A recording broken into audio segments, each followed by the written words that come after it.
Hey there, folks. It's Mike Tram from Wideline, and you are watching CMS TV. All right, our guest is waiting in the wings. So hey, look at that. Should we bring him on?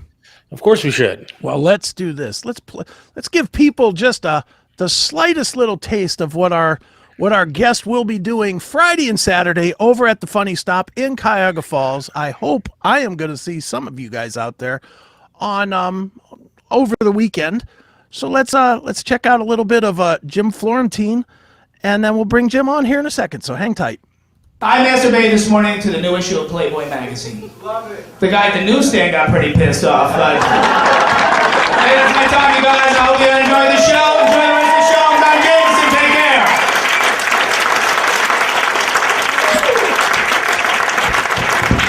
care. Dude, you just did half. All right, what? You just did half my fucking material. I just did my fucking joke. Just did my masturbation jokes. What are you talking about? You just did my masturbation jokes. Oh, dude, come on, stop. Who is it? I'm the guy coming on next. The guy fucking does my material right in front of me. All right, let's hear it for Jim Florentine. Fuck, man. What the fuck's the matter with you? You fucking did it right in front of me, man. You don't do my jokes right in front of me. That's not your fucking joke. Yeah. Did you guys here last night? Anyone here? No, but was anyone here last night and saw that I did those jokes? Fucking asshole. No, he's not sorry. He knows. I've been working with the guy for fucking 6 months. It's not your joke.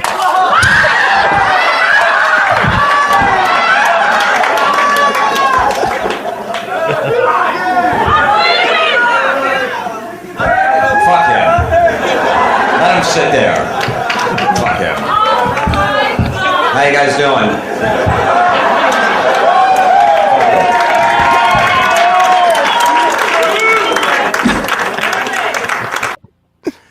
See, that'll teach you not to heckle on the show on Saturday night, Friday or Saturday.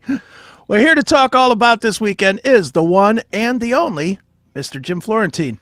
Jim, how are you, brother? Good, man. Just don't steal my material. We did that. That was a hidden camera bit. We had hidden cameras all set up. We did it at a comedy club and stuff. And it sounds like nobody had any idea. Like people really thought you clubbed them. They have no clue. I can't believe they started clapping when I go, "How you guys doing?" As he's laying there, like I went into my routine for like a minute, and then he got up. I said, "Hey, it's just a joke, but we just cut it there." But just that they were okay with it. It was a good joke, though. It was funny as shit. Yeah, why not? And that's been pretty cool lately. You've been putting up on what is that, on Instagram or Twitter or whatever? Yeah. You've been putting up a lot of those old things that I think a lot of people haven't seen, like the one with you in the wheelchair. Really funny. Holy cow.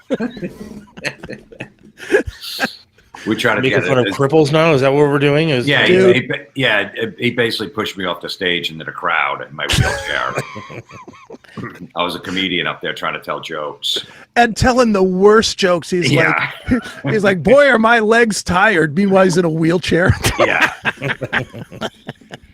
Yeah, we did like 3 series. It's called Meet the Creeps. We did like 3 DVDs. We had a pilot for Comedy Central. Didn't get picked up, but so the shit's been out there for a while. I think it was on Tubi TV for a while. Okay. But anyway, so we just start putting the clips out and put them all out there. People haven't seen the shit in years. We got Jim Norton, Artie Lang, Casey Armstrong, a bunch of guys, Club Soda Kenny. So, right. It's good stuff, man. Dude, how is that scene now? You know, all of the guys that you came up with. I mean, obviously you're doing well, and we see Jameson's doing well, and Norton, but we don't hear as much about those guys as obviously when you guys were on either Stern or O&A, and they were ruling the world. We heard about you guys every day. Is that scene still strong? The scene that you came up through? It is. We all got our own little audiences now, but there's younger. It's like bands. There's younger and up and coming comics that are getting all the attention. Got these big podcasts, and the older dudes. We're like classic rock acts now. So people remember us from the past, and you pick up a few here and there. But there's a new generation taking over. I got no problem with it. I'm still fucking making a good living what I love doing. So I don't even want to be in that chaos of everything you do. Fucking people make 50 videos about you and shit like that. If you fuck up once, go do a festival over in Saudi Arabia, or some shit like that. It's like, come on, we're just fucking comics. We're just idiots. Is Artie Lang still around? I mean, since his face imploded, does he still do like comedy and stuff? No, he's just laying low. He's he doesn't. He's not out there. He's just kind of just chilling. I think he's pretty much retired at this point. Well, he needed to. He was on the fast track to the ground. Yeah. But yeah, dude, you brought up the Saudi Arabia thing. I wanted to ask you about that a little bit. Like, I think I'm with you in as much as I know what goes on over there, and I know I should probably be like, oh, fuck those guys. What are they doing playing that show?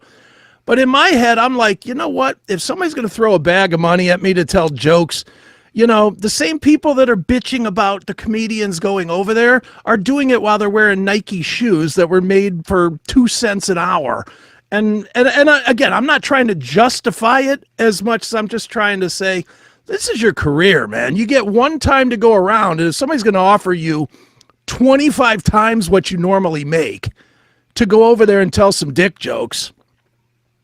Absolutely. I mean, yeah, exactly. We buy all this shit from China, and China is just as bad with their people and the slave shit like that and stuff. But you go on Amazon, you see something made in China for $1 or the United States for $8. You're buying the dollar version. So we're doing, and it's weird because nobody gives, Live Golf started. Remember the PGA? They split up, and then you got UFC over there, boxing, WWE, and now Tom Brady's doing like a flag football thing over there next year. So. Why they single out comedians? It's like whatever. We're just fucking it's a huge payday. It's everyone's biggest payday ever got.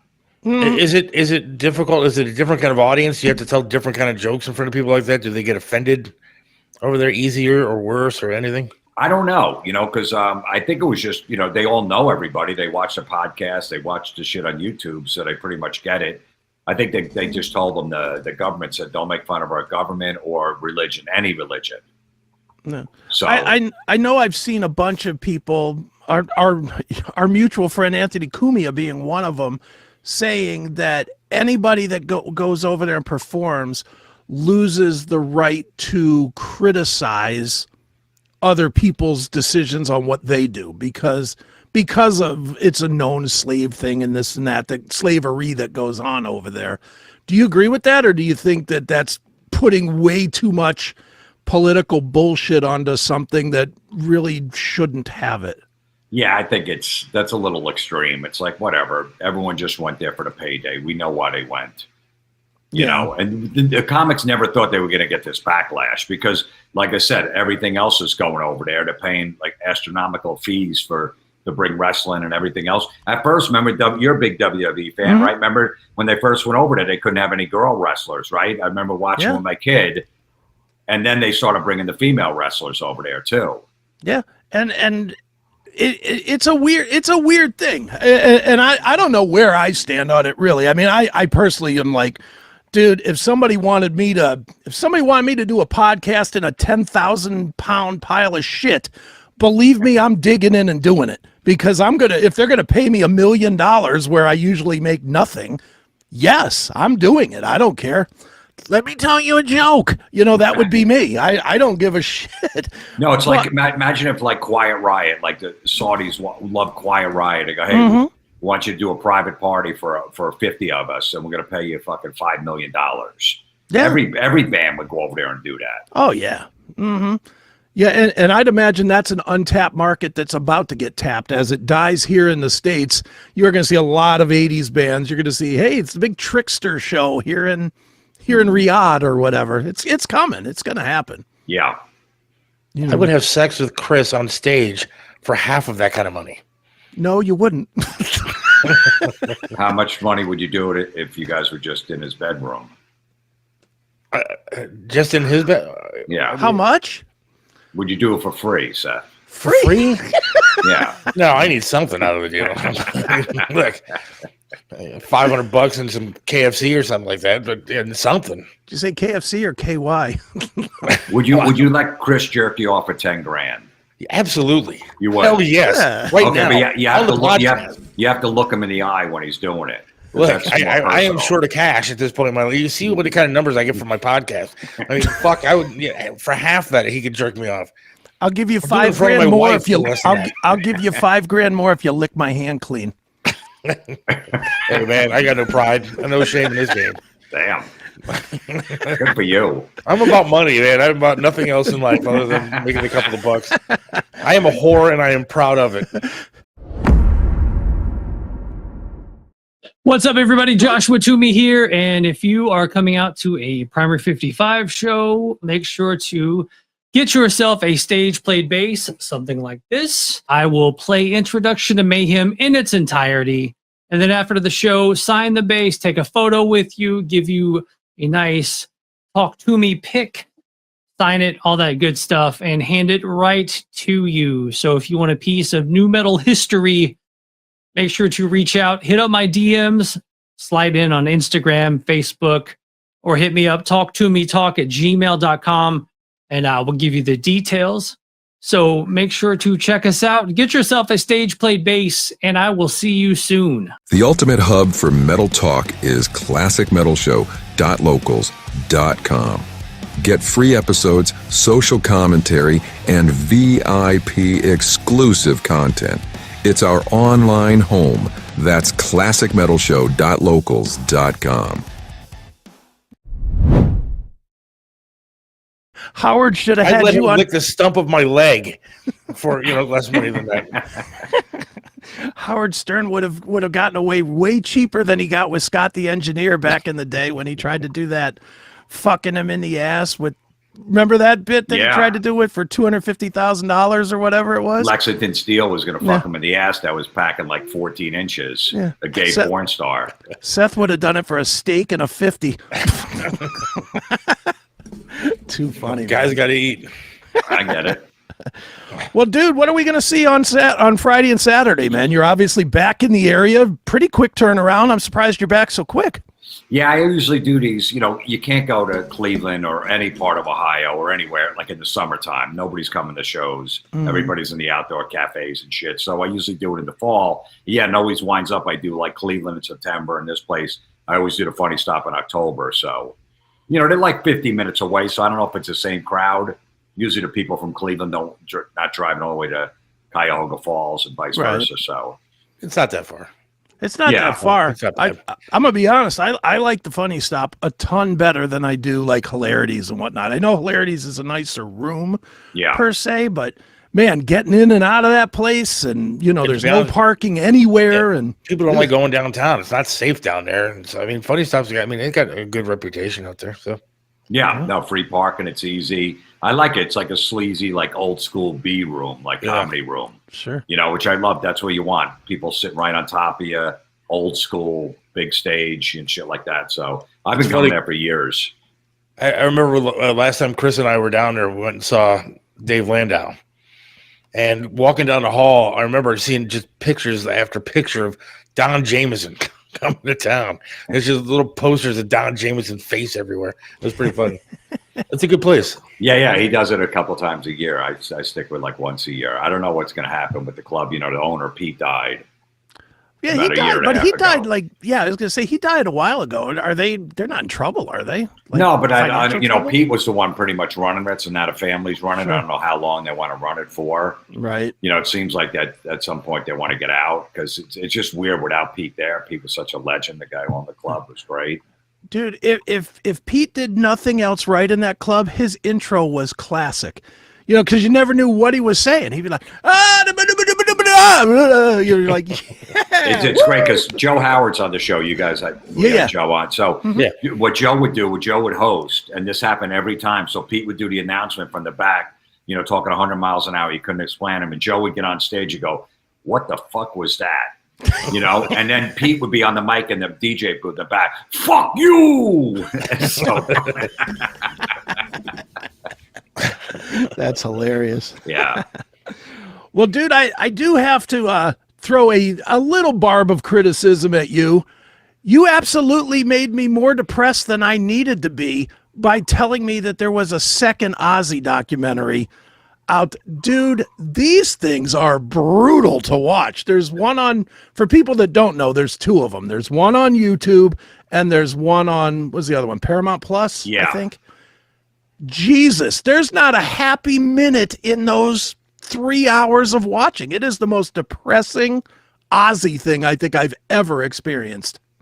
Yeah, because that was the one on YouTube was from the BBC. Right. That they were going to release that one before he passed away, or no, like a week after, and then they pushed it back, and so it's up on YouTube. We obviously didn't see it over here. They're pretty similar, the two documentaries, but yeah, it's just him, just in such bad shape and just trying to get back to normal stuff. I know it is really depressing, but there's some cool moments in there when he was watching all the old Ronnie James Dio interviews.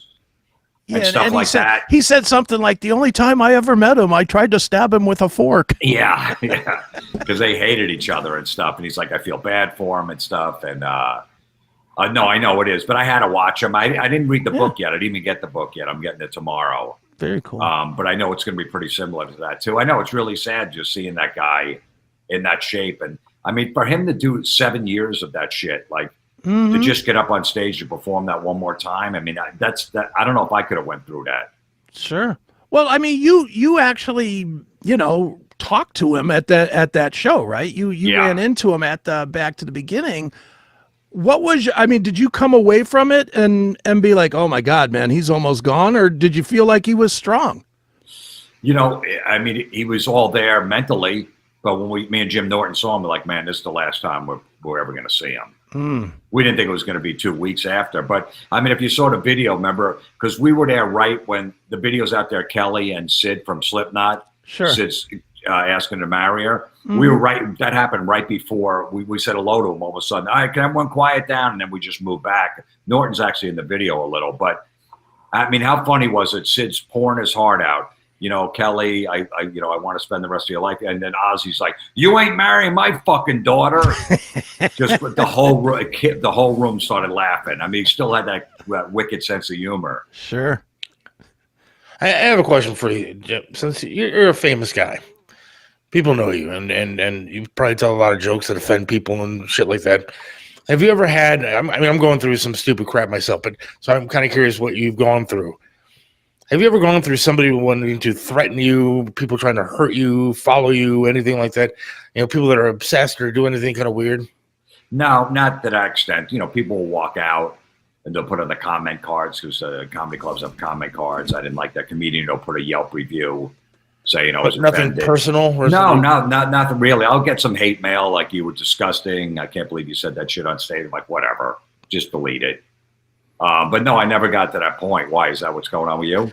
Well, I don't want to make it all about me, but briefly, I came home one day and my wife and I got home at the same time. Actually, after we did the show with you down at the studios, and we got home, one of the reasons I didn't go to your show, somebody had gone into the house and turned on the burners on my oven. And so no flames, but it's just gas that had leaked throughout the entire house. And it was bad. And, we turned them off and aired it out, whatever, and thought everything was okay after that. And then this past weekend, came home after being out for a while and opened up the garage. The garage was completely flooded. Somebody had gone in, opened up all the valves on the hose connector, and flooded the entire garage. And so, it was coincidence first time, but not second time. And so, we don't know what's going on. And so, I don't know if it's something I said on a show like this or on social media or something like that. So it makes you wonder, and makes me wonder what happens to guys like you, who obviously tell enough jokes to offend somebody, but nobody has done anything like that, huh? No. It sounds like someone that knows you that's doing that. It doesn't sound like someone that... It sounds like it might be Chris. Did you ask him? It could be. It could very well be Chris. I'm way too lazy to do that stuff. Chris is not coming over here, man. He's going to cross a bridge and everything, get all the way across town. People celebrate when I leave my house to check the mail, let alone going somewhere. That ain't happening. You'll be lucky if he shows up on Friday night. Oh, stop it. I'm going. I'm not missing twice in a month.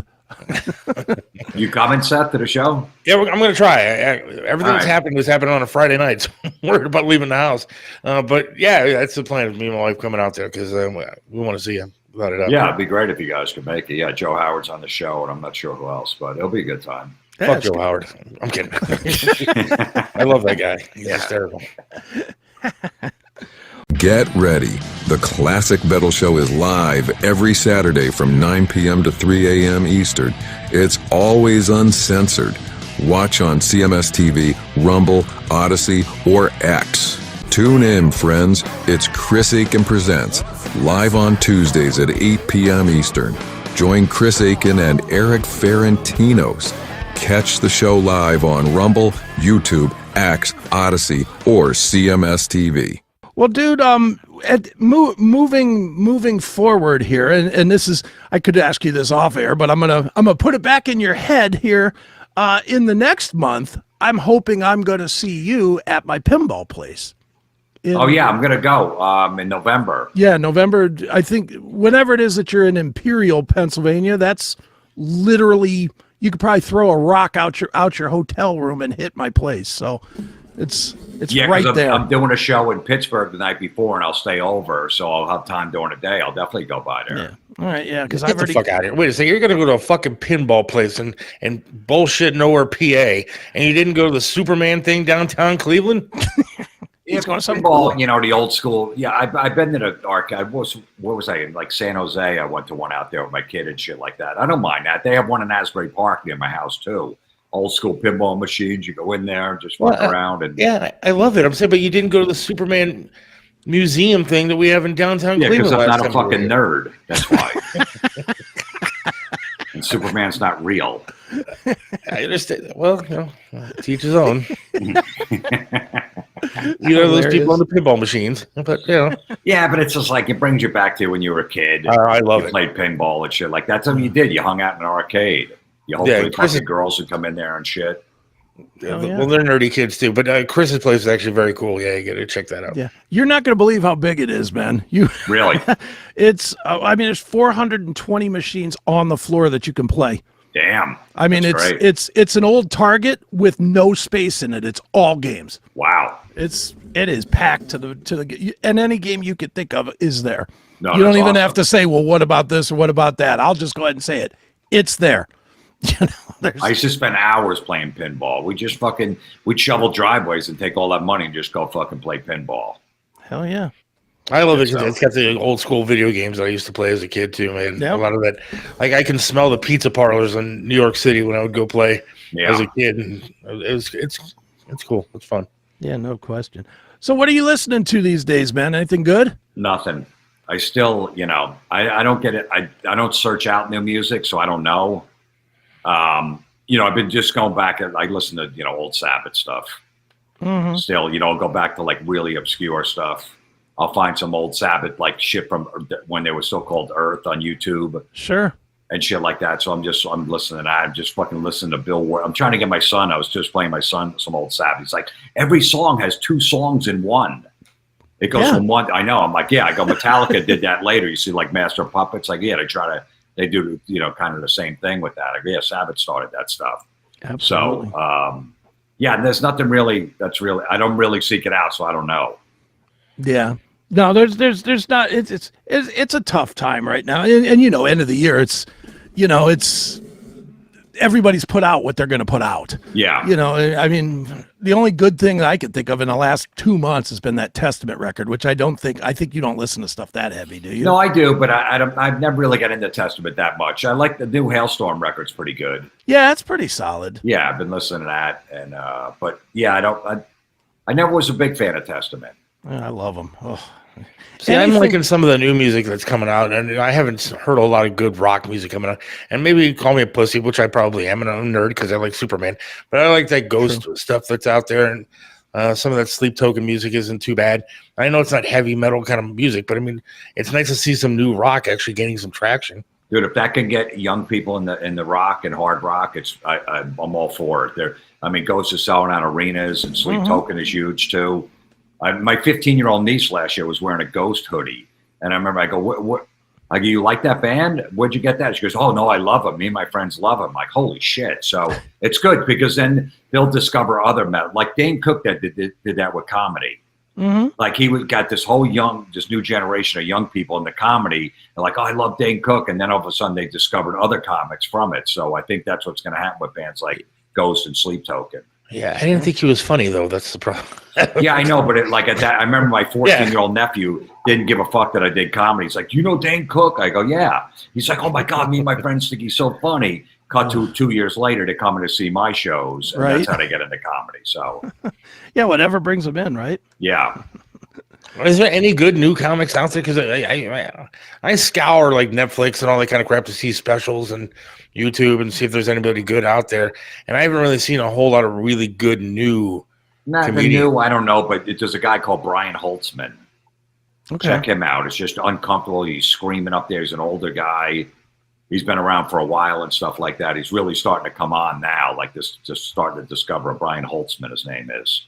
He just makes the audience uncomfortable. He just says the worst, most horrific stuff. It's great. I sit in the back room and watch him when I work with him. It's genius. Nice. It's genius. That. Yeah. Dude, you've done, I think you've done Kill Tony, right? Yeah, I've done it I think 3 times. Yeah. What is the... I'm going to be honest, and it's not even to be an insult because I know you've done it. I know Landau's done it. So, friends of mine have done it. So I'm not slamming it, but I don't get it. I mean, I understand what they're trying to do with the whole, you have a minute, shock me, that type of thing. What is it about that show that is so appealing to people right now? I don't know. I think it really, it's a modern day version of the Gong Show, I think. And you used to get like 300, 400,000 views over the course of a week. And then when the pandemic hit, it just blew up. Now you get 2 million views within a day. And it just, I don't know, for something. And he's been doing that a long time. I did it with him at the Comedy Store in like the little room on a Monday night in front of like 20 people, probably 10 years ago, I don't know. It's just, younger comics and Tony's the roast master and shit like that. He always has good guests, that are on the panel and shit like that. I don't know, but it's good for comics because like that guy, Cam Patterson, the black dude just got on Saturday Night Live. He was a Kill Tony regular. He got discovered on there. Really good guy where everyone's happy for him. There's a guy, what's his name? Montgomery. I forget his first name. Who's really funny. So I don't know. It's just, you know what? You don't see that kind of humor where it's insult humor and you just rip each other back and forth and roasting each other because all the comedy is so safe now. So I think that's why it works. Right. Yeah. Is it less safe though now than it was, let's say, 2 years ago? It's about the same, but you'll never get when's the last comedy movie that you've seen that was funny? They can't take chances anymore. Right. So you got to go back 10, 15 years. If anything made before, like after 2017 or 18 is going to be shit because they can't take chances. You didn't enjoy Naked Gun? I can't watch that. I can't. It's too disrespectful. That's, so I know it's out there and it's available. I seen it on one of the maybe Paramount Plus, but I'm like, I can't watch Liam Neeson do that. Look, he was fucking great in Taken and the 75 other films that are similar to Taken, but I can't watch that. What do you think about a guy like Seth MacFarlane? I mean, I love Family Guy and shit like that, but when it comes to his movies, he blows, and the comedy's not there. It's not funny. Well, because you can get away with a lot more doing it with a cartoon or a puppet. That's why. So you could be way more edgier because coming out of in a cartoon or a puppet, for some reason people don't think it's it's coming out of a cartoon or puppet, so it's not real. It's crazy how that is. Yeah, but when it comes to puppets, again, I'd rather have Chris jerk me off than watch Jeff Dunham. I think you really want Chris to jerk you off. It sounds like that. I understand. Really but like he's got cameras in the house and he's talking about jerking me off constantly. What the hell? I remember going to see Jeff Dunham, and maybe you like him. Maybe he's a great guy. I don't know anything about the guy. But other than the fact that I sat second row to see Jeff Dunham in this arena, and it was so fucking terrible to me. And I had to wait till the guy turned his back to grab another puppet and try to jump the fuck out of the row so I can get the hell out of there without being made fun of for leaving. Well, he's like G-rated. Go look up Otto and George on YouTube. Oh yeah, that's that's some hardcore shit. That's just unbelievable. I mean, they were so good he was so good on O&A. Phenomenal. And the videos of him live, there's a bunch of shit on YouTube, Otto and George with the puppet and just screaming, saying the most offensive stuff. Like every comic would sit in the back of the room when he went on stage and just watch him over and over again. It was so great. Sure. What do you think of Nikki Glazer? You like her or no? I've known Nikki for a long time. You know, when she first started, she would come around the comedy club in St. Louis. I tell the owner to put her on stage, and he's like, "No, she's so dirty. She tells all abortion jokes. I can't." I go, "Put her on stage." Right. So I've known her since the beginning and stuff. She's got her own little niche, market. She's big and she's great at roasts and stuff like that. And no, she does a great job. I like Nikki. Yeah, I enjoy her. It's weird though, because when I first saw her before the Tom Brady roast, I forget, one of her specials or something, I didn't think she was very funny. Right. But then I watched the roast and was like, wow, she is absolutely murdering the room. Yeah. Which, she did a great job on that. And then I've seen her since and she's been funny. So Yeah. She, she does a lot of sex jokes and stuff like that. I appreciate that coming from a comic. Yeah. I only have a couple more minutes. I got to pick my kid up from fucking practice. All right, well, we'll just wrap it here. I just wanted to have you come on to promote that you're going to be in town, man. So for everybody that is watching, Friday, Saturday, 2 shows each day. Funny Stop. You just look up Funny Stop online, buy tickets, or show up at the show and buy them. Any of it sold out, or is there tickets for all 4 shows? Or I don't know. I don't even look, but probably the late shows, like I was texting you before, they're always like, people don't want to be out that late. And you shouldn't, no club should be doing like 2 shows on a Friday. People want to come to the early show, fucking get home and stuff like that. So I don't know what it's going to be, but I know I deal with a lot of drunks there. I always have hecklers. I've had some of the worst hecklers in my life in Cuyahoga Falls. They're just yelling shit out. I've had women screaming at me, leaving. They get kicked out of the club. So hopefully it doesn't happen this time. Or hopefully it does if I'm there, because I'd like to see it. Yeah. And I do like when the room gets all tense. I do like that. I like that, making the room uncomfortable. Nice. Well, one more time, it is Jim Florentine. He will be at the Funny Stop Friday and Saturday. You will be there too. Don't even fuck around. Be there. Right, Jim? Yeah, no, it's going to be a good time. And Joe Howard's great. And I don't know who else on the show. It'll be a fun time, definitely.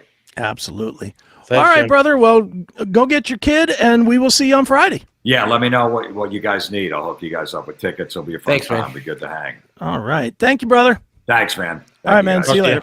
Later. All right. And there goes Jim Florentine. Love that guy. It's great, man.